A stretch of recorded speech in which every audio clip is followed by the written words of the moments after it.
Bom dia, um prazer ter vocês aqui, mais um Conversa com o Presidente. Um setembro que, aliás, é o primeiro programa de setembro, um setembro que ele vai ser muito cheio, muito importante para a gente no Brasil. O presidente Lula vai viajar também bastante e tem muita coisa sendo feita pelo governo agora. Você está vendo aqui, talvez reparando aqui, que tem mais um microfone aqui, mais uma cadeira. Vai ter uma surpresa daqui a pouquinho, a gente vai avisar. Vamos começar com o presidente aqui, porque nessa semana passada a gente teve notícias muito boas. Quer dizer, a questão do desemprego caindo para menos de 8%, pela primeira vez desde 2014, quase 10 anos. O crescimento do trimestre também foi muito bom, 0,9%, ninguém esperava, quer dizer, pelo menos o mercado não esperava, mas embora o senhor diga ser mais otimista. Essas duas coisas são exatamente o que a gente quer, né? Quer dizer, mais gente trabalhando e com esse crescimento é isso, né? Tem duas coisas mais importantes aí, Uchoa. Uma delas é que o número de trabalhadores que fizeram acordos salariais acima da inflação chegou a quase 90%, o que no governo passado era 80% abaixo da inflação. E uma outra coisa interessante é que a massa salarial cresceu também. Ora, nós estamos no mês de setembro. O mês de setembro é o mês da primavera. E eu vou começar esse programa dizendo o seguinte: os nossos adversários podem tentar destruir uma, duas ou três rodas, mas a primavera vai chegar. E ela vai chegar com mais salário, vai chegar com mais emprego, vai chegar com melhoria na educação, ela vai chegar com melhoria na relação internacional do Brasil. Ou seja, nós vamos efetivamente provar que é preciso cuidar, é possível cuidar desse povo com carinho, com chamego, sabe? Fazer com que as pessoas vivam num país mais decente. Isso é bom. Agora, eu acho que é importante a gente começar também esse programa prestando uma solidariedade ao povo gaúcho da região de Passo Fundo e da região de Caxias. Ou seja, tem uma chuva. Há um pouco tempo atrás a gente estava lá solidário, fomos lá, vários ministros, inclusive o nosso querido deputado Pimenta, ministro da SECOM, foi lá porque tinha uma seca em várias regiões, nós fomos lá com vários ministros para tentar ajudar. E agora tem excesso de chuva. Choveu muito em algumas regiões, tem alagamento, pelo que eu vi, tem 4 mortos já, e eu queria dar um comunicado ao povo do Rio Grande do Sul que amanhã o ministro da Defesa Civil vai ao Rio Grande do Sul, que o chefe da Defesa Civil vai ao Rio Grande do Sul, e outra vez dizer ao povo gaúcho que nós estamos prontos para ajudar naquilo que for necessário.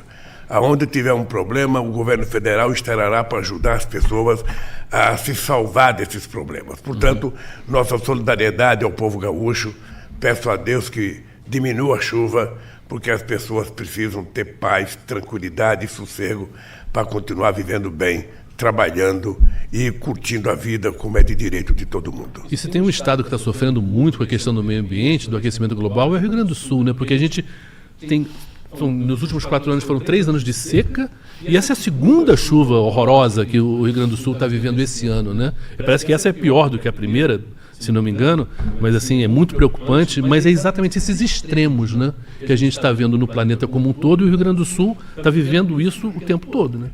O que está acontecendo, na verdade, é um alerta para que a humanidade se dê conta de que essa questão do clima não é uma questão menor. Não é uma questão de professor de universidade, não é uma questão de ambientalista, não é uma questão da humanidade. O planeta está sofrendo as consequências da irresponsabilidade do ser humano. Há muito tempo nós temos dito que o ser humano é a única espécie animal do planeta Terra capaz de se autodestruir, capaz de destruir o seu habitat natural. Então é muito simples, o planeta é nosso, nós estamos aqui, não temos para onde ir, não temos, a Lua não comporta gente, Marte não comporta gente, ou seja, a gente não pode viver no fundo do oceano, que morre todo mundo, então nós temos que viver na Terra. Olha, se isso aqui é a nossa casa, se isso aqui é o nosso barco, se isso aqui é o nosso espaço, nós temos que cuidar. Cuidar como você cuida da sua sala, cuidar como você cuida da sua cozinha, cuidar como você cuida do seu quintal. Ou seja, não é um problema dos outros, é um problema nosso. Por isso eu falei com o ministro da Educação que eu quero ver se a gente consegue colocar a questão climática no currículo escolar para que as crianças possam, desde cedo, ter uma noção do que é a importância, sabe, da gente preservar a natureza, da gente cuidar da natureza. Nós temos que cuidar das árvores, nós temos que cuidar das águas, nós temos que cuidar da fauna, mas temos que cuidar do ser humano. Cuidar do ser humano, porque se ele não estiver bem, ele é destruidor, sabe? Então, nós temos que cuidar. Então, eu queria Também dizer que é muito importante que hoje é o Dia da Amazônia, dia 5, de setembro é o Dia da Amazônia. Vai ter uma atividade no Palácio do Planalto com a ministra Marina, com a ministra Guajajara. Nós vamos demarcar algumas terras indígenas, vamos demarcar algumas áreas de proteção ambiental, e vai ser muito bom, vai ter coisa importante para a gente poder avisar hoje. Bom, já que o senhor levantou essa bola, eu vou chamar o nosso convidado. E a gente, pela primeira vez, a gente está convidando um ministro para participar do programa. Vai existir isso outras vezes também. E eu queria chamar o ministro Camilo Santana, da Educação, que o presidente já falou da questão do ensino do meio ambiente, mas tem muita coisa nova na área do Ministério da Educação. Ministro, por favor, sente aqui, é um prazer ter o senhor aqui com a gente. E, obviamente, essa área é super importante, né? O senhor, se você me permite... Sim, você é repórter também. Fazer uma apresentação do Camilo. Eu fiz questão de trazer o Camilo hoje aqui por uma razão muito simples. O estado do Ceará é um estado que há muitos anos vem sido notado como o estado que melhor investe no ensino fundamental, que investe no ensino técnico. O estado do Ceará é o estado onde as pessoas mais ganham medalha de ouro nas Olimpíadas da Matemática. O estado do Ceará é o estado onde as pessoas mais passam no vestibular para fazer curso no ITA. Tá? Verdade. Por isso, nós resolvemos premiar o estado do Ceará e vamos levar uma extensão do ITA para Fortaleza. Pô, sensacional. Para a gente mostrar que a gente não está brincando, nós estamos agradecidos ao estado do Ceará. Mas por essas e outras, o companheiro Camilo virou ministro da Educação. Tá? E eu falei para ele que até agora o Haddad era o melhor ministro da Educação e que ele agora tem a responsabilidade, ele ainda tem 3 anos e 4 meses pela frente para se transformar no melhor ministro da Educação. E eu estava lendo o material que eu recebi no Ministério da Educação, da sua assessoria de imprensa, Camilo, e vi um texto que me interessou o seguinte: política de educação especial na perspectiva da educação inclusiva. O que é isso, Camilo? Primeiro, presidente, bom dia Uchoa, bom dia a todos os telespectadores. Presidente, a política, o Plano Nacional da Educação, a Meta 4, ela estabelece que as pessoas com deficiências, autistas, precisam estar incluídos, né, nas salas normais das escolas, né, públicas ou privadas desse país. Em 2008, foi lançada a Política Nacional, que é a Política Nacional da Educação Especial, na perspectiva da inclusão. Essa inclusão é exatamente esse aluno estar na sala de aula juntamente com os outros coleguinhas. Isso, as evidências já mostraram que ele aumenta o seu aprendizado, o seu desenvolvimento. Então, essa política foi, inclusive, criada no seu governo, presidente. E, infelizmente, no governo passado, de certa forma, houve um retrocesso. Inclusive, no dia 1º de janeiro, quando o senhor assumiu a presidência, você revogou um decreto do antigo presidente que trazia todo um retrocesso a essa política. Nós, inclusive aumentamos no seu período de 2008 a 2015, foi ampliado em 219% a inclusão desses alunos em sala de aula. E agora nós queremos retomar com essa política, fortalecendo essa política, afirmando essa política. Portanto, daqui a alguns dias o senhor vai lançar uma política com metas estabelecidas.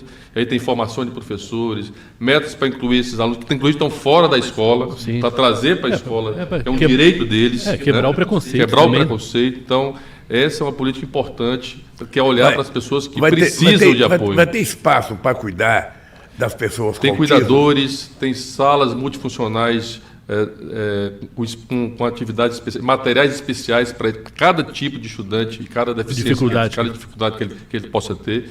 Então, essa é uma política importante de inclusão, de afirmação, que nós queremos agora fortalecer, afirmar e o senhor deverá estar anunciando em breve. Ministro, é importante, Uchoa, só a gente fazer um chamamento para as famílias que têm alguma criança com algum problema, sabe? Ela precisa saber o seguinte: essa criança tem todas as condições de aprender, essas crianças têm todas as condições de ir embora, sabe, estudando, fazer coisas boas. O que é preciso é a gente não ter vergonha, a gente cuidar das nossas pessoas, levar para a escola, que cabe ao Estado criar condições para que essas crianças sejam recebidas normalmente, sem nenhum problema, sem nenhum preconceito. Isso é muito importante. Muito você estava com a palavra, Shoa. Não, ministro, uma das novidades é a questão do transporte escolar, né? Porque lá atrás houve uma melhora enorme da merenda escolar. Mas para a criança comer, ela tem que chegar na escola. Né? Então, não se fala mais merenda escolar, agora é alimentação escolar. Enfim, eu ainda sou velho. Eu estou na época da merenda. Mas a alimentação, para a criança se alimentar, ela tem que chegar. Então a questão do transporte também era muito importante e vai atingir muita gente. Eu queria que o senhor falasse um pouquinho sobre isso. Olha, Shoa, quando o presidente me deu a missão de assumir o Ministério, ele determinou... Primeiro, é uma reconstrução que nós estamos fazendo do país e também do Ministério, porque foi uma das áreas mais afetadas ao longo dos últimos anos. Pra você ter uma ideia, a alimentação escolar, 6 anos sem reajuste. E foi uma das primeiras determinações do presidente, porque o Programa Nacional de Alimentação Escolar ajudou a tirar o Brasil do mapa da fome. Né? Então, a determinação do presidente foi, primeiro, reajustar os valores. Nós reajustamos, em média, 39% do reajuste, pegando toda a inflação dos últimos anos, presidente, por sua determinação. 1,5 bilhão a mais de recursos para garantir, porque ainda, infelizmente, nesse país ainda tem crianças que a única boa alimentação que ela faz é quando vai à escola. Então, hoje o Ministério está investindo 5,5 bilhões por ano só em alimentação escolar, para levar alimentação para as crianças. E agora o presidente está anunciando um reajuste também, com uma grande reclamação dos prefeitos, presidente, era o valor do Programa Nacional de Transporte Escolar. Né? Então, o transporte escolar hoje, presidente, nós estamos anunciando, terá um reajuste em média de 16%. Né? É algo em torno de mais de 100 bilhões de reais que o Ministério repassa para municípios, estados, para exatamente levar aquela área rural que precisa levar o transporte escolar, do ônibus escolar. E quantas crianças são atingidas? Aproximadamente 4,6 milhões de crianças serão atendidas com esse programa, presidente. São quase 900 milhões de reais que serão investidos esse ano. Agora, dia 10, nós já vamos passar com um novo repasse já para os municípios e estados brasileiros, e cerca de 4.985 municípios brasileiros, cidades brasileiras serão beneficiadas com esse programa. Então, é uma notícia boa para a educação brasileira, em relação também a mais uma ação importante que o presidente anuncia. E vai haver compra de ônibus escolar? O senhor autorizou também no PAC, agora, porque esse também tinha sido praticamente encerrado com recurso do Ministério. Então, no novo PAC que o senhor anunciou, na linha da educação, nós vamos ter novas creches, novas escolas, e vamos ter novos institutos federais, novas universidades, mas também vamos ter novos ônibus escolares. Está previsto inicialmente 3 mil ônibus, presidente. O FNDE está concluindo uma ata para 16 mil ônibus escolares. Há uma demanda enorme, porque o programa praticamente parou nos últimos anos. Sim. Então, a gente vai agora retomar a importância de ter um ônibus com acessibilidade, de qualidade, para o nosso aluno ir com segurança. Então, junta aí o transporte, como também o auxílio também que agora o senhor está anunciando hoje. Maravilha. Eu não sei, viu, Shoa, se as pessoas têm noção. Eu acho que todo mundo que pode estar nos assistindo, que mora de aluguel, ou que mudou para uma casa que já era usada, todo mundo sabe o seguinte, ou seja, quando você vai fazer a rearrumação da casa, ou seja, você tem um imóvel, ele foi alugado, e quando você pega ele de volta, ele está destruído. É prego na parede, é papel colado não sei aonde, é o banheiro entupido, é a pia que não... O que nós estamos fazendo, na verdade, é o seguinte, até agora, foi recuperar tudo aquilo que funcionava perfeitamente bem no tempo que a gente governou esse país. Então, nós estamos trazendo isso para a civilidade. A verdade é essa, nós estamos recuperando num trabalho muito árduo, porque essa meninada que está comigo no governo agora, eles têm trabalhado nesses últimos 8 meses, eu acho que mais do que eles trabalharam a vida inteira. Porque é preciso muita dedicação para arrumar a casa. É preciso muita dedicação para a gente colocar a casa em ordem. Ela agora está em ordem. Ela agora já foi decidido tudo que a gente vai fazer. Nós lançamos o PAC e agora o que eu quero é que cada ministro cuide efetivamente de fazer funcionar e utilizar o dinheiro que vai ser disponibilizado a partir de 2024 para o PAC, porque quanto mais a gente efetivar, sabe, o compromisso do dinheiro, mais a gente vai ter a obra pronta, mais a gente vai poder entregar as coisas para o povo brasileiro. E na questão da educação, a gente não pode esperar. Nós temos milhões de crianças que saíram do Covid mais atrasadas do que entraram no Covid. Crianças pobres que perderam praticamente 2 anos de educação. Nós temos que ter um trabalho imenso para tentar recuperar a capacidade dessas crianças voltarem a aprender. E nós queremos que essas crianças aprendam a ler, sabe, nos 2 primeiros anos de escola. As pessoas têm que aprender a ler, sabe, coisa que muitas vezes as crianças estão na 5ª série e não conseguem ler um texto, não conseguem interpretar. Então, é preciso melhorar a qualidade. E essa é a nossa obrigação, e eu tenho certeza que se a gente colocar em prática parte daquilo que foi o sucesso da política educacional no estado do Ceará, eu acho que a gente vai fazer com que o Brasil efetivamente seja um estado com educação fundamental muito preparada e de boa qualidade. É isso que nós queremos. Se a criança estiver preparada no ensino fundamental, quando ela chegar no 2º grau, ela está mais preparada ainda. E nós queremos colocar o ensino técnico profissional. Ou seja, eu tenho 5 filhos, eu vou contar meu caso, eu tenho 5 filhos que terminaram o fundamental, fizeram o 2º grau, tá? Para depois prestar vestibular para a universidade. Ora, quando ele estava com 17, 18 anos, queria procurar emprego e não sabia fazer nada. Chegava no lógico que você estava fazendo nada, ia pedir emprego, não estava fazendo nada. Ou seja, não aprenderam nada, estudaram 3 anos sem aprender nada, a não ser, sabe, a questão das humanas. Então, é importante que a juventude compreenda, aprender uma profissão é uma coisa sagrada. Ter uma profissão, você vai ter acesso ao mercado de trabalho em qualquer lugar do Brasil, eu diria até em qualquer lugar da América do Sul que você for, você vai ter um emprego garantido, porque você tem uma profissão. Você vai ver a diferença. Você chega num lugar, vai procurar emprego, o cara pergunta, o que você sabe fazer? Se você falar, eu sei fazer isso, isso, isso, eu tenho um diploma disso, o cara, se não te contratar, vai fazer um currículo para te chamar. Mas se você fala, eu não sei fazer nada, o cara fala, não tem vaga. E você vai continuar perambulando. Então, aprender a profissão, fazer o técnico profissional é extremamente importante. Se tem uma coisa que eu me arrependo é não ter feito com meus 5 filhos técnico profissional. Sabe? Eu achei que ele só tinha que trabalhar quando tivesse curso universitário, ou seja, estava aí, fizeram a universidade e continuaram desempregados. Então, o que eu quero é a gente precisa melhorar a qualidade. Se a molecada estiver estudando profissionalmente, a gente vai melhorar a nossa capacidade de produtividade, a gente vai melhorar a nossa capacidade de competitividade e a gente vai produzir coisas melhores do que outros países. Porque o que faz eles produzir coisa de qualidade é a educação. Sim. É isso que faz. Então, Camilo, o que mais que você tem de novidade na educação? Primeiro, presidente, só para... Importante as pessoas entenderem que o primeiro passo foi a reconstrução. Importante lembrar que o senhor autorizou reajuste na alimentação escolar, agora do Programa Nacional de Transporte Escolar, o reajuste das bolsas estudantis. Aliás, a partir do próximo ano, nenhum indígena ou quilombola ficará sem bolsa universitária de apoio à assistência estudantil nesse país, por orientação do senhor. Repete aí que é importante. Nenhum indígena, aluno ou quilombola ficará sem bolsa de assistente estudantil a partir do ano que vem. Nós vamos universalizar para esse público a importância dele.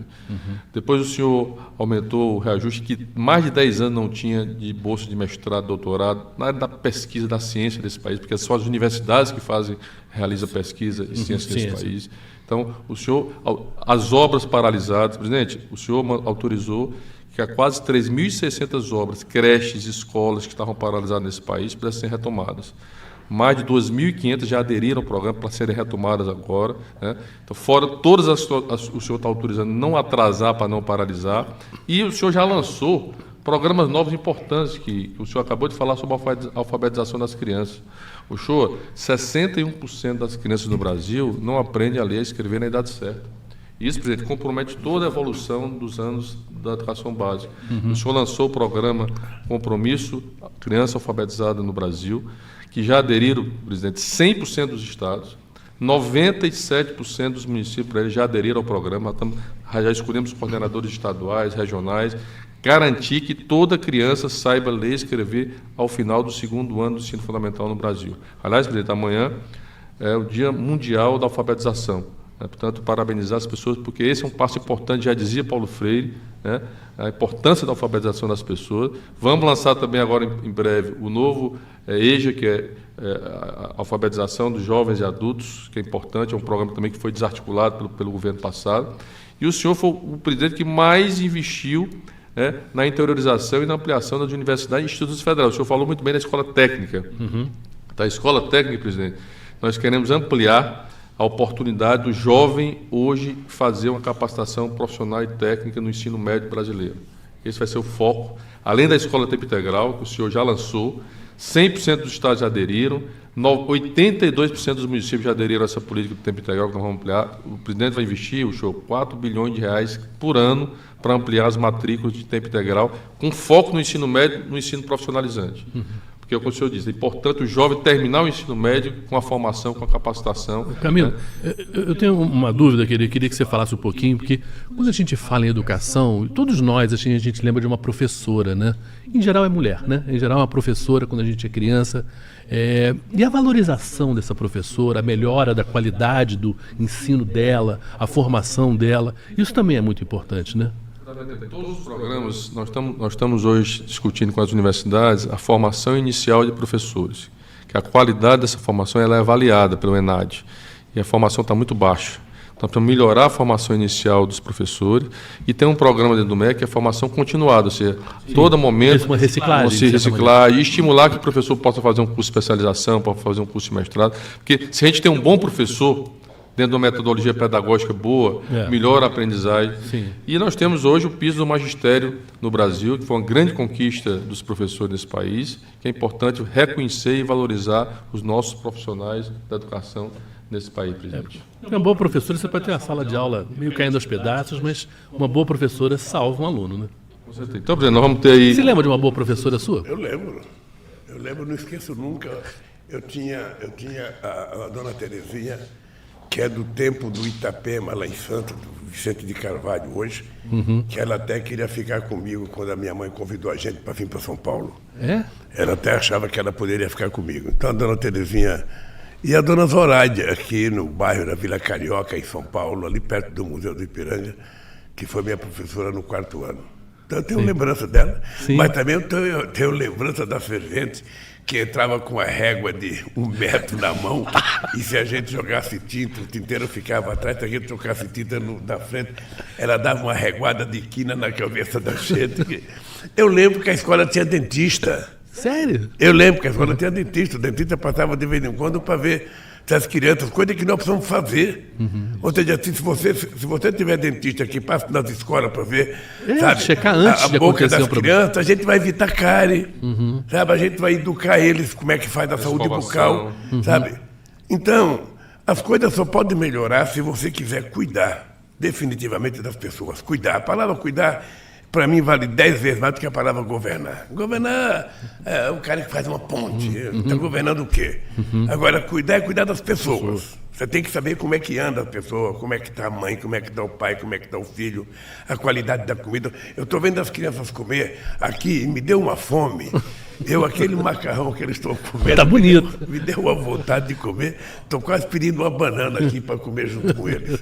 Estou quase pedindo uma banana aqui e comer. E, presidente, mas essa semana você falou em Fome Zero também, que foi muito importante. Que é uma coisa de 20 e tantos ministérios, é uma coisa do governo como um todo, né? Nós lançamos o programa Brasil Sem Fome, que é um programa que tem 80 ações, sabe? Envolvendo vários ministros, acho que é 19 ou 20 e poucos ministros, para que a gente possa levar mais a sério. Sabe? Não é uma tarefa para terminar num dia, mas é uma tarefa que nós vamos fazer acontecer, trabalhando todo dia, cuidando todo dia. Aí depende muito da capacidade que a gente tenha, sabe, de fazer a produção da pequena e média propriedade rural, da agricultura familiar, produzir mais e produzir cada vez mais alimento saudável. Sabe, a gente recriou o PA para a gente comprar alimento. Ou seja, as coisas vão acontecer.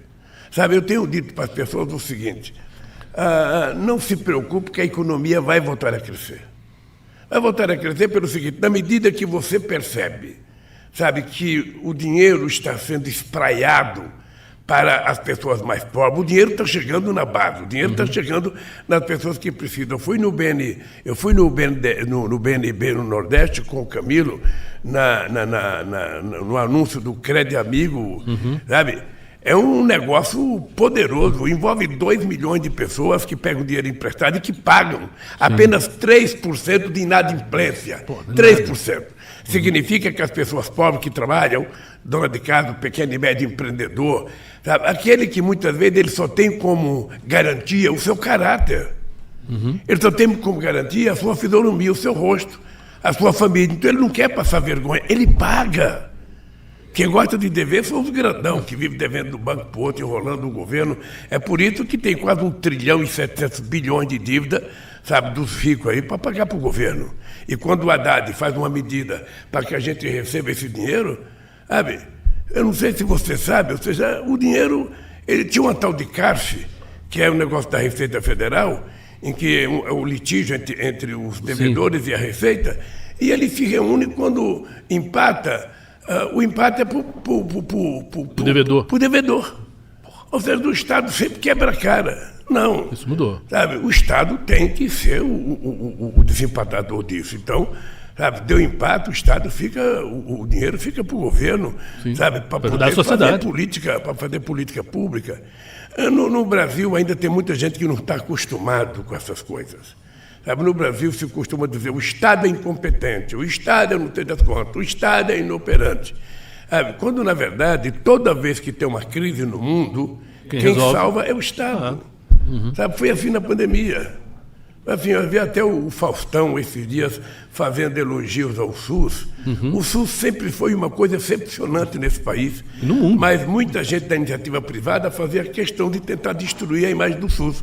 Você atende 1.000 pessoas por dia e uma pessoa que não consegue ser atendida é que vira manchete dos jornais e não as 900 que foram atendidas. As pessoas passaram a compreender a importância do SUS. As pessoas passaram a compreender a importância do Estado. O Estado, ele não cria dinheiro. O Estado arrecada dinheiro, sabe, daquilo que as pessoas trabalham através dos impostos. O que é que nós fazemos? É devolver da forma mais justa possível para o conjunto da sociedade. Quando a gente fala que o pobre paga proporcionalmente mais imposto de renda do que o rico, é verdade. É verdade. Um dia desse eu vi 2 pessoas conversando e uma pessoa falou assim para a outra: esse mês eu lesei os cofres públicos. Eu deixei de pagar 32 milhões de imposto de renda. Não é que eu sou caloteiro, é que eu usei mecanismo da lei que me permite não pagar. O pobre não tem como escolher. O pobre recebeu a folha de pagamento, desconta lá o imposto de renda dele. O trabalhador recebe participação no lucro, desconta imposto de renda. O rico recebe salário como dividendo e como lucro e não paga. Então, essa é uma discussão que nós estamos fazendo, séria, que a gente não pode penalizar o trabalhador. Sabe? O que a gente precisa é cobrar aquilo que é lucro, aquilo que é... Eu vou te dar um exemplo. Se você tiver uma casa aqui em Brasília, uma mansão, e você deixar de herança para o teu filho, ele vai pagar apenas 4% de imposto de renda. Nos Estados Unidos, ele pagará 40%. Sabe? E são essas mesmas pessoas que admiram os Estados Unidos. Me lá paga. Aqui tem gente que nasce, vive de dividendo da família, do pai passando o dinheiro, da família passando dinheiro, nasce e morre sem pagar imposto de renda. Sabe? Enquanto o trabalhador, no seu primeiro salário, agora nós aumentamos a isenção até 2.640, quem ganha até 2.740 não paga mais. Antes era 1.900.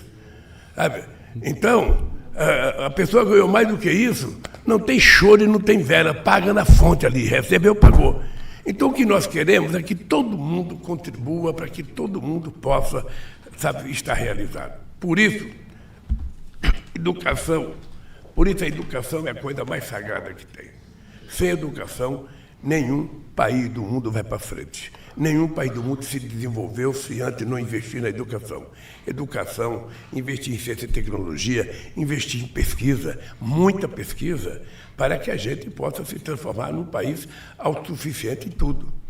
E aí eu queria dizer que o Camilo tem feito um trabalho excepcional, sabe? Obviamente que ele só tem 8 meses no Ministério, ele ainda tem 3 anos e 4 meses pela frente, e eu espero que ele consiga fazer coisas importantes.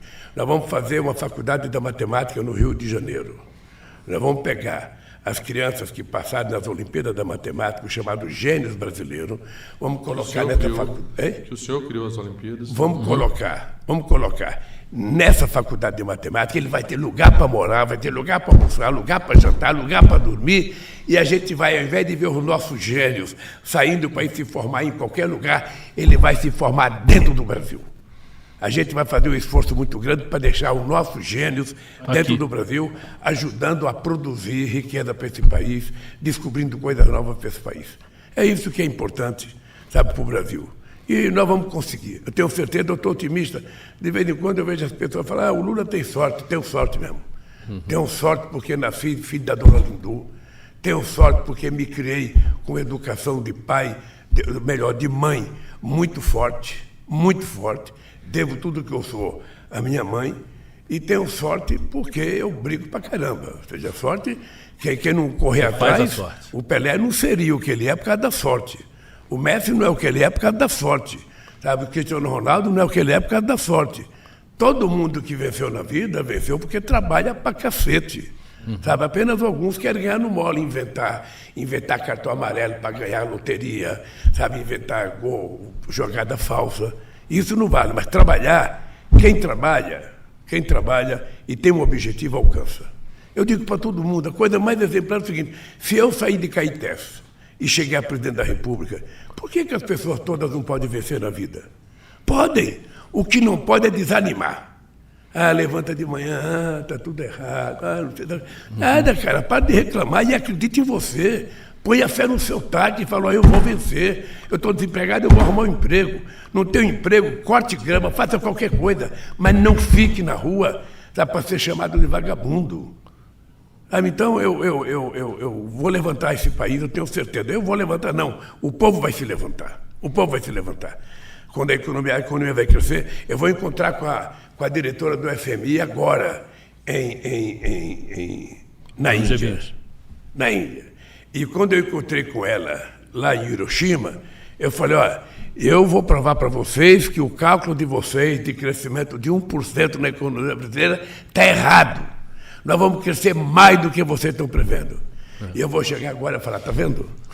Nós já crescemos mais do que eu disse para você. E vai crescer porque o dinheiro está sendo irrigado. Sabe, quando você abre, sabe, um jato para você irrigar uma planta, não é do mesmo tempo que a água chega em todos, vai chegando um por um e a economia vai se acertando. Ela está se acertando, apesar do comportamento do Banco Central. Apesar, a economia vai crescer. Tá? A previsão no começo do ano era 0,78, já está quase 3%. E vai crescer. E aí, esse moço tem muito a ver com o resultado disso aqui. A educação é efetivamente a base. E quando ele falou que dá para cuidar do autista, é uma coisa, o Camilo, que é muito importante. Eu encontro muitas mães que falam, presidente, pelo amor de Deus, ajuda a cuidar do meu filho, é autista, sabe? E nós temos que ter uma atenção especial para o autismo. Uma atenção especial, porque, sabe, é duro uma mãe sozinha cuidar de um filho que tem autismo e nós precisamos fazer com que o governo abrace essa causa. Sabe? Essa criança precisa ter apoio na creche, precisa ter apoio na escola, precisa ter acompanhamento, né? E precisa estar incluído juntamente com seus coleguinhas na escola. Esse é o que nós queremos fortalecer nessa política. Agora, presidente, o senhor me perguntou 3 coisas importantes. O senhor deverá também agora garantir a conectividade de todas as escolas públicas brasileiras até 2026.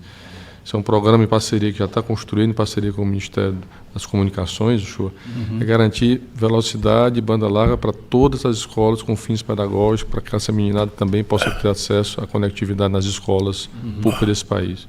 Segundo, presidente, o ano que mais evade aluno no ensino básico, você imaginar, o senhor, 13% dos alunos do primeiro ano do ensino médio abandonam a escola. Poxa. É grave. Então, o senhor deverá encaminhar agora para o Congresso Nacional um programa que vai criar uma espécie de bolsa-poupança para um jovem no ensino médio, para permitir que ele possa ter um estímulo. Claro que o estímulo tem que ser uma boa escola, que se sinta vontade de ir para a escola, uma escola acolhedora, uma escola criativa, uma escola que possa dar uma formação e capacitação. Mas vai ser uma forma também de não perder essa meninada, presidente. Essa meninada está indo, muitas vezes abandonando a escola, indo para outras finalidades ruins, mas é importante que a gente possa garantir não perder nenhuma criança dentro da escola. Camilo, era importante a gente descobrir o seguinte: quando você levanta de manhã para mandar um filho teu para a escola e essa criança não está querendo ir para a escola, alguma coisa está errada na escola. Alguma coisa está errada. Ou a criança não está aprendendo uma matéria e ela rejeita para a escola, ou às vezes o professor, a professora não agradam como deveriam agradar.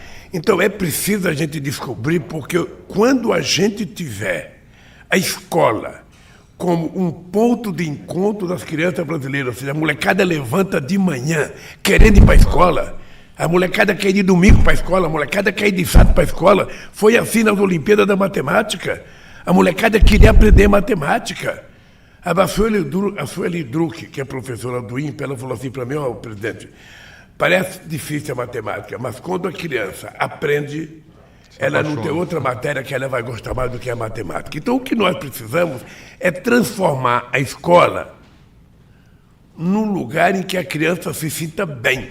Ela tem que ter mais do que uma cadeira, do que uma carteira. Ela tem que ter um pouco de carinho, um pouco de alegria, um pouco de atividade, alguma coisa. Eu não sei bem o que é, mas você sabe o que é, os educadores brasileiros sabem o que é. É preciso fazer com que as crianças levantem de manhã exigindo da mãe: eu quero ir para a escola, exigindo do pai: eu quero ir para a escola. Porque quando ela fizer isso, é porque a escola está atendendo aquilo pelo qual ela existe. Eu acho que esse é um problema, Uchoa, que eu estou muito, mas muito convencido que o Camilo vai conseguir cumprir todas as metas que nós determinamos e que ele ajudou a construir, que os educadores ajudaram a construir, e esse país vai ser um país melhor. As pessoas vão viver melhor, as pessoas vão ter mais autoestima, as pessoas vão voltar a dizer aquilo que a gente dizia em 2005: eu sou brasileiro e não desisto nunca. Porque esse país é meu, esse país é nosso, e nós vamos construí-lo com educação, com saúde, com trabalho, com respeito e com muita solidariedade. A gente tem um 7 de setembro aí depois da manhã, e o 7 de setembro é a nossa data da independência, bicentenário no ano passado, que foi, digamos assim, sequestrado por um discurso muito ruim. O que é o 7 de setembro agora? O discurso, a gente fala muito em reconstrução, união. É a oportunidade de voltar a se pensar o 7 de setembro de todos nós? Olha, todo o país do mundo tem na festa da independência uma grande festa. O que aconteceu no Brasil é que, como nós tivemos durante 23 anos um regime autoritário, a verdade é que os militares se apoderaram do 7 de setembro. Não deixou de ser uma coisa da sociedade como um todo. O que nós estamos querendo fazer agora, com a participação do Exército, da Marinha e da Aeronáutica, é voltar a fazer um 7 de setembro de todos. Sim. Ou seja, o 7 de setembro é do militar, é do professor, é do médico, é do dentista, é do advogado, é do vendedor de cachorro-quente, é do pequeno e médio empreendedor individual, sabe? Porque é de todo mundo, é uma festa importante. Nossa. Que o Brasil conquistou soberania diante do país colonizador. Tá? Se bem que a independência só veio depois mesmo, né? E houve muita luta de outros estados. A mais marcante é o 2 de julho na Bahia, em que foi ali que se expulsou definitivamente os portugueses. Mas eu sempre gostei do 7 de setembro. Acho que é uma data importante para nós, da nossa independência. Eu sou fissurado no hino da independência. Sou fissurado, eu acho que é um hino bonito, né? Eu e o Brizola, porque eu lembro que o Brizola, quando estava vivo, o programa do PDT tocava o hino da independência. Eu gosto do hino da independência, gosto. Acho muito bonito. E acho que vai ser um 7 de setembro bom, pacífico, normal. A gente vai falar de meio ambiente também, vai valorizar isso também, que é importante. Eu acho que o 7 de setembro é o dia da gente comemorar, sabe, a nossa autonomia diante da coroa. Esse foi o grande feito. Ou seja, nós somos donos de nós mesmos. E eu acho que é um dia importante. Eu vou participar. Acontece que ainda meio-dia eu tenho que sair e já embarcar para a Índia, porque nós temos o G20, que é muito importante. O Brasil tem muita conversa para fazer. Brasil e Índia vão discutir a questão do etanol como combustível alternativo, que é extremamente importante. Nós temos que discutir com os outros países uma luta contra a desigualdade. Sabe? Nós temos que saber o seguinte: esse dinheiro que está circulando pelo mundo aí, uma parte dele tem que tratar da desigualdade. Ou seja, a guerra já consumiu, em um ano, 2 trilhões 224 bilhões. Essa é a informação que se tem.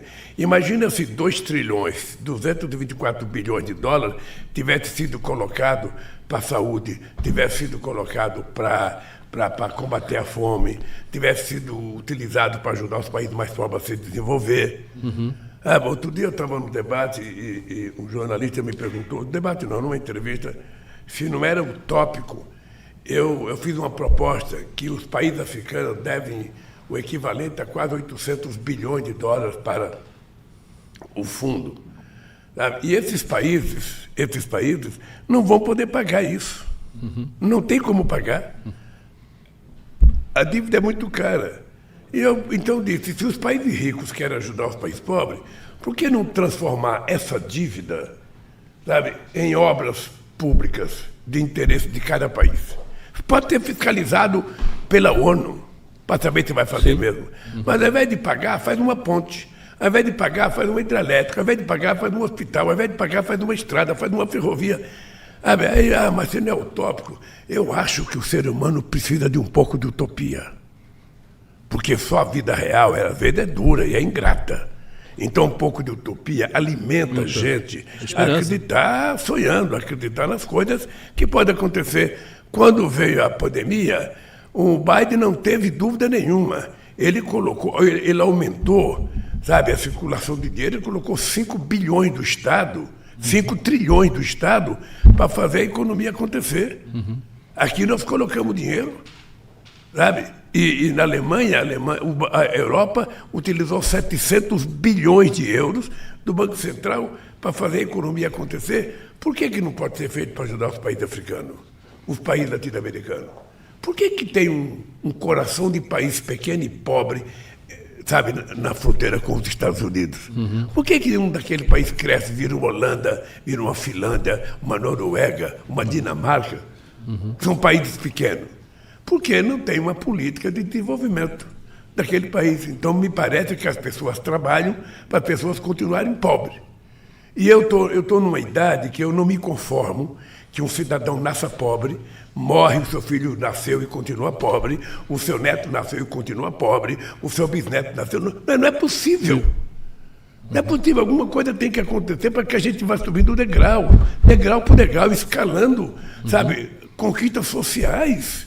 Aqui no Brasil, cada vez que você sobe, você cai. Cada vez que você sobe, você cai. Uma vez eu disse que a vida do povo trabalhador é que nem um pau de sebo. Pau de sebo, para quem está assistindo e não sabe o que é, na festa junina, a gente coloca um poste de madeira, passa bastante sebo nele e coloca um prêmio lá em cima. Aí você faz um concurso, quem conseguir subir e pegar, ganhou o prêmio. E a maioria cai. A maioria cai. Então, a vida do trabalhador é assim, ele entra na empresa, o chefe comunica para ele, olha, você vai começar trabalhando, você vai ganhar o piso, Mas se você for progredindo, tiver a sua idade, se você trabalhar bem, você pode chegar no teto. Aí o cara começa a trabalhar, quando ele está pertinho do teto, ele é mandado embora. Aí começa tudo outra vez na outra fábrica, começa do zero. Quando ele está quase chegando no prêmio, ele cai outra vez. Então, o que nós queremos? É que a gente dê uma certa estabilidade social nesse país. É que o salário mínimo tem que aumentar todo santo dia, todo ano. É que as pessoas precisam ter possibilidade de ver que a cada ano ele vai subir um pequeno degrau, um pequeno degrau, um pequeno degrau. Ninguém quer tirar nada de ninguém. O que nós queremos é usufruir daquilo que nós produzimos, que nós temos direito de compartilhar. Por isso que eu sou otimista com relação ao Brasil. Eu, às vezes, fico pensando, por que eu, com 77 anos de idade, sou tão otimista? É porque eu tenho uma causa. A minha vida inteira, eu tive uma causa. E desde que eu comecei essa briga, em 1969, no sindicato, eu não parei mais. Eu sou daqueles que acham que, eu fico pensando, se um dia Deus quiser me levar, eu acho que eu vou estar num palanque.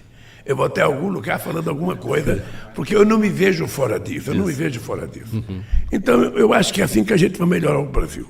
É assim, eu estou muito otimista com essa coisa do Camilo na educação, mas muito otimista. Queria que o povo brasileiro soubesse que nós temos uma pessoa altamente qualificada, com equipe altamente qualificada. Altamente qualificada. E eu gostaria que as pessoas compreendessem. Melhorar a educação, às vezes a gente é obrigado a tomar atitude que alguma outra pessoa não gosta. O que é importante é que no final a gente colha, sabe, aquilo que foi plantado da forma mais bonita possível. É isso que vai acontecer na educação brasileira. Pode ter certeza que um torneiro mecânico que não tem diploma na universidade ainda vai fazer mais universidade. Aliás, eu já anunciei que nós vamos anunciar a universidade no leste, Zona Leste. Na Zona Leste, lá, na cidade de Tiradentes. O Haddad deu o terreno quando era prefeito e não foi feito. Nós vamos lá fazer. Vamos fazer. E fazer mais escolas técnicas. Sabe? Porque educação não é gasto, é investimento. Tá? Presidente, o programa está ótimo. Antes de você terminar, deixa eu fazer eu quero falar uma coisa também. Fazer merchandising aqui. Diga. Hoje, às 7h30 tem uma live com a Xuxa, com a Nívia e com a Janja sobre a questão da vacinação. Então, quem estiver nos acompanhando aqui, às 7h30 já pode acompanhar uma live com a Xuxa, Janja e Nívia, ministra da Saúde, para discutir a questão da vacina. Garoto propaganda aqui, não cobro nada, é de graça a minha propaganda. Vamos todo mundo assistir. Mas antes da gente acabar, ministro, eu queria te falar o seguinte, quando a gente fala em educação, a gente fala em educação como escola, como aprendizado, mas existe educação maior, que é como é que a gente trata as pessoas, né? Que é isso muito que o presidente fala, né? E eu me lembro aqui, um tempo atrás, o presidente chegou e falou, não dormi bem. Não dormi bem, acordei, fiquei preocupado com essa coisa de ministro, muda ministro, essas são as pessoas também. E essa preocupação, eu queria que, claro que a gente está vivendo isso, né, esse momento de mudar o governo, de mudar, trazer uns ministros e tirar os ministros. Eu queria que o senhor explicasse um pouquinho, 2 mandatos, é o 3º mandato, essa coisa de bota a gente, tira a gente. É difícil isso, não são decisões fáceis, né? Deixa eu te falar uma coisa. Você assiste jogo de futebol? Assisto. Você veja que o técnico entra com o time em campo. Mas no decorrer do jogo, dependendo da tática do adversário, ele vai mudando. Tem que mudar. Ele vai mudando, veja. É sempre muito difícil você chamar alguém para dizer, olha, eu vou precisar do ministério porque eu fiz um acordo com um partido político, eu preciso atender. Mas essa é a política. Ou seja, o governo tem propostas importantes para passar no Congresso Nacional. Os deputados não são obrigados a votar no governo porque o governo mandou. Por mais que o Haddad seja simpático, por mais que o Camilo seja simpático, por mais que eu seja essa figura simpática, tá? Mas as pessoas não são obrigadas a votar naquilo que a gente faz. As pessoas votam naquilo que eles acreditam. Então, quando você manda uma proposta, as pessoas vão discutir, fazem emenda, tira e tal. Então, nós precisamos construir uma maioria para dar tranquilidade ao governo nas mudanças que nós precisamos fazer, para aprovar determinadas coisas e para não permitir que coisas que sejam indigestas não sejam aprovadas. Tá? Por exemplo, quando você aprova, sabe, desoneração, qual é a consequência da desoneração? É que você diminui a receita do governo federal, você diminui a receita do município e do estado também. Sim. Tá? Então, o que acontece? O que eu acho é que quando você vai fazer desoneração, ela não pode ser uma lei que diga está desonerado de certo setor. Não. Você permite a desoneração, que será resultado de um acordo entre empresários, trabalhadores e governo, para saber qual é a parte dos trabalhadores nessa desoneração. Porque senão, você faz a desoneração, o cara desonera, fica com lucro, não repassa a desoneração para os preços do produto e não ajuda em nada. Não ajuda em nada. Então, a gente quer trabalhar para que as coisas sejam feitas, sabe, no melhor sentido de ajudar o povo brasileiro. E quando a gente fala em ajudar o povo brasileiro, nós temos que ajudar o povo trabalhador, nós temos que ajudar o pequeno e médio proprietário agrícola, nós temos que ajudar mais de 40 milhões de pessoas que trabalham na economia informal, porque nem todo mundo quer ser trabalhador de carteira profissional assinada. Ninguém gosta de ter chefe todo dia. Eu, quando trabalhava na Vilares, eu trabalhava no outono, às vezes eu olhava na janela de cima, tinha 3 chefes me olhando. Aquilo caía cavaco quente na minha cabeça, fervia meu cabelo, eu só batia com a mão assim, sabe? E ninguém quer isso. As pessoas querem trabalhar, às vezes, por conta, as pessoas querem arriscar, querem fazer. Por isso é que eu defendo, junto ao Haddad, uma linha de crédito para o micro e pequeno empreendedor. Esse cidadão tem chance de abrir um negócio qualquer dele. Tem chance de fazer qualquer coisa, sabe, no mundo artesanal. As pessoas chamam de empresas criativas, todo dia inventa um nome. Terceiro setor, empresas criativas. O que eu acho é que o cara precisa ter uma chance. Então, nós vamos trabalhar isso com muito carinho, porque eu acho que o Brasil merece efetivamente dar um salto de qualidade para o bem da sociedade. Uma das coisas que eu mais quero é acabar com o ódio. Acabar com o ódio. Você pode não gostar de mim, não tem problema nenhum. Eu não estou pedindo você em casamento. Eu só quero que você seja civilizado. Você me respeita, eu lhe respeito. Se eu estiver num bar e você entrar, eu não gosto de você, é problema meu não gostar de você. Você entra, vai comer, vai beber, vai pagar a sua conta. Agora, eu não posso te ofender. Eu não posso destratar você. Aqui, falta de respeito, falta de educação. Isso tudo foi criado pelo ódio disseminado nesse país por o Coisa. O Coisa, sabe, que eu sempre falo, que ele vai ser julgado ainda como genocida. Ele vai ser julgado, porque não é brincadeira ter morrido 700 mil pessoas aqui, uma grande parte por falta de cuidado do governo, por falta de orientação do governo, por falta de respeito à medicina, à ciência. Então, não é o Lula que quer. Eu não quero nada. Eu quero que ele tenha direito à presunção de inocência em todos os processos. Mas não dá para deixar esse cidadão passar, sabe, sem ser uma investigação correta. Por que morreram tanta gente no Brasil? Por que tanto descaso? Sabe? E fora as outras coisas que estão aparecendo por aí. Sabe? Porque, na verdade, um cidadão que não tem coragem de passar a faixa, um cidadão que se esconde porque estava prevendo um golpe, sabe? Porque é verdade, ele queria dar um golpe, sabe? Da forma mais mesquinha possível. Disputou uma eleição, ganhou uma eleição, sabe? E depois, com medo de perder, disse que a eleição não era correta, que tinha falha, não sei das quantas. Esse país precisa aprender a respeitar as instituições. Não cabe o presidente da República gostar ou não de uma decisão da Suprema Corte. A Suprema Corte decide, a gente cumpre. Sabe? É assim que é. Eu, aliás, se eu pudesse dar um conselho, é o seguinte: a sociedade não tem que saber como é que vota o ministro da Suprema Corte. Eu acho que o cara tem que votar, ninguém precisa saber. Votou a maioria 5-4, 4-6-4, 3-2. Não sei ninguém também. Foi o Showa que votou, foi o Camilo que votou. Porque aí cada um que perde fica com raiva, cada um que ganha fica feliz. Então, para a gente não criar animosidade, eu acho que era preciso começar a pensar se não é o jeito da gente mudar o que está acontecendo no Brasil. Porque do jeito que vai, daqui a pouco, um ministro da Suprema Corte não pode mais sair na rua, não pode mais passear com a sua família, sabe? Porque tem um cara que não gostou de uma decisão dele. Então, meu caro, é o seguinte, olha, paz e amor. É tudo que esse país precisa.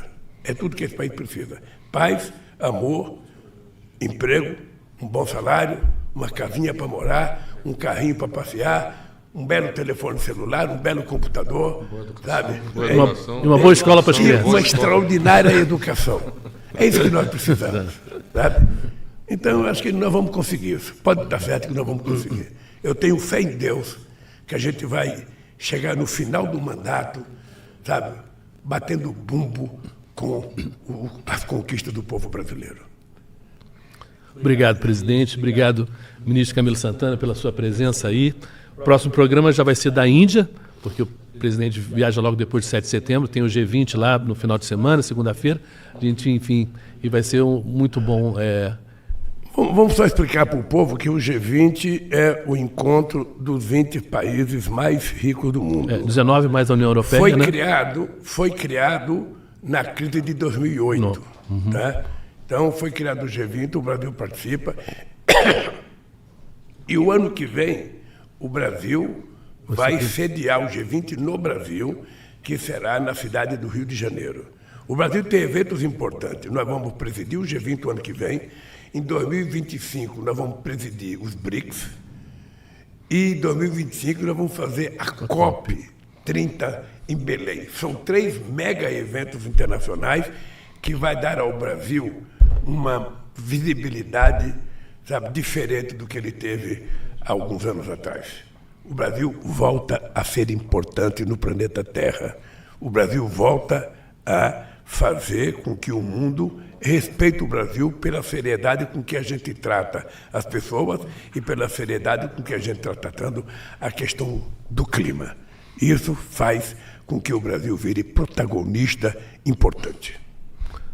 Obrigado para vocês por terem participado, por terem assistido a gente. Vocês podem ver depois no YouTube também, no Spotify, enfim, e as rádios também, agradecendo as rádios que estão transmitindo esse programa. E foi um prazer aqui ter a presença do ministro Camilo Santana. Até semana que vem.